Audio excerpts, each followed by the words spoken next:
Time होता है कि अब ये टूटने से जस्ट पहले का टाइम है। अब आपको ये देखना पड़ेगा कि यार मैं टूट जाऊंगा कि मैं बचने वाला हूं, मतलब ये वो टाइम होता है। आपने खुद को संभालना होता है इस टाइम में बहुत ज्यादा। खुद को संभालने का क्या मतलब है कि जैसे मेरा बच्चों से जब डिस्कशन अब चल रहा है तो मुझे ये दिख रहा है कि उनके दिमाग में 3 बातें चल रही हैं। पहला कि यार मैं करंट कर पा रहा हूं नहीं कर पा रहा हूं, स्पीड मैच कर पा रहा हूं, मेरे को टाइम लग रहा है क्योंकि लेक्चर भी एक्स्ट्रा आ रहे हैं ना कहीं कहीं पे।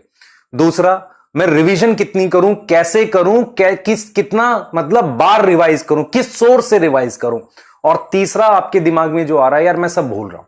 ठीक है, तो सबसे पहले ये जो सब भूल रहा हूं ना, जो आपका कॉन्फिडेंस लो करता है, इसको हटा दो अपने दिमाग से। ये नहीं रखना आपने अपने दिमाग में। 2 ही बातें रखो। पहला, करंट टॉपिक। तो करंट टॉपिक जो 12th के टॉपिक चल रहे हैं पूरी फोर्स के साथ, उसको हर हाल में कंप्लीट करना है।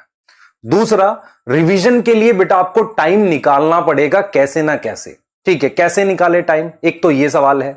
दूसरा, किस सोर्स से रिवाइज करें। सबसे पहला सोर्स तो बेटा आपके नोट्स होते हैं। पहले तो मैं ये क्लियर कर दूं, आपको डीपीपीज के क्वेश्चन बनाने होते हैं। मान लो आपको सारे नहीं बनाने तो पहला, तीसरा, 5वां, 7वां ऐसे बना लो। मान लो टोटल आपके पास 20 क्वेश्चन है, तो आप सारे क्वेश्चन ना बना के फर्स्ट, थर्ड ऐसे करके बनाओगे तो सारे टाइप के क्वेश्चंस भी कवर हो जाएंगे। उसके अलावा नोट्स सारे रिवाइज करो। ठीक है, एनसीईआरटी को रिवाइज करने की कोशिश करो। टाइम लगेगा पर आपको देना पड़ेगा। अब अगला सवाल ये है, सर टाइम कहां से लाएं। तो टाइम कहां से लाएं, इसके लिए एक एग्जांपल देता हूं बेटा। लास्ट ईयर जब मैं पीडब्ल्यू में पढ़ा रहा था तो मेरे पास काफी सारे बैचेस थे। किसी किसी दिन मेरे पास 3 बैच भी, 4 बैच भी हो जाते थे पढ़ाने के लिए। तो मैं मॉर्निंग से अपना टाइम सेट करता था एकदम लिख लिख के कि मैं इससे इतने में ये रिकॉर्ड करूंगा, फिर ये करूंगा, फिर ये करूंगा, ये करूंगा। उसमें कई कई बार क्या होता था, कुछ ऐसी चीजें होती थी जैसे मैंने खाना क्या किया, बहुत कम समय में खा लिया। तो आपको क्या करना पड़ेगा, मैं ये मतलब आपको ये समझाने के लिए मैं बता रहा हूं कि यार हमें अपनी प्रायोरिटीज फिक्स करनी पड़ेंगी। ये जो दिन होते हैं ना आखिरी के, इसमें आप टाइम एक भी मिनट वेस्ट नहीं कर सकते। आपको कहीं ना कहीं से टाइम काटना पड़ेगा। मैं ये नहीं कह रहा आपको कि यार खाना खाने का टाइम कम कर दो। आपकी जो खोजो कि कौन सी वेस्टेज वाले टाइम है उनको घटाओ, उनको कहीं ना कहीं और लगाओ आपकी रिवीजन में। ये आपको कहीं ना कहीं निकालना पड़ेगा, ये आपका काम है। इसमें आपकी ये सोच बहुत जरूरी है। यार कुछ बच्चे कहते हैं नहीं सर आधा घंटा तो चाहिए हमें खाना खाने के लिए। बेटा तू मतलब रूमिनेंट्स है, इतना टाइम क्यों चाहिए तुझे बता। ठीक है, तो वो स्टमक कर लेगा चर्निंग मूवमेंट। मैं सिर्फ आपको यह समझाने की कोशिश कर रहा हूं कि आपको 2-3 काम ही करने हैं।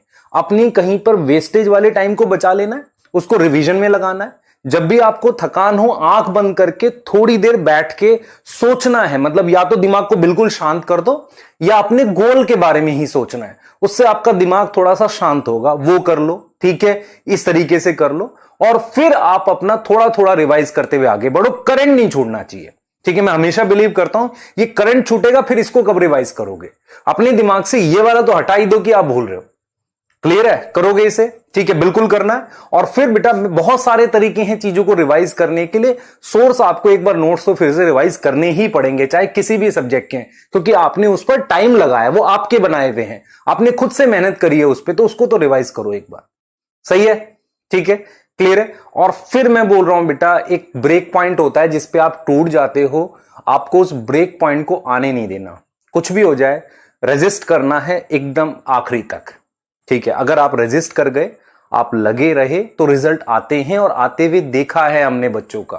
ठीक है, ये वही टाइम होता है जो आपको औरों से अलग करेगा। नहीं तो बिल्कुल मतलब आप नॉर्मल की तरह ही हो जाओगे जिसे हम कहते हैं। ये वही टाइम है। तो खुद को औरों से अलग बनाओ, एफर्ट इंक्रीज करो, टाइम सेव करो, इन्वेस्ट करो। कोई सुपर अप्रोच की बात नहीं कर रहा हूं।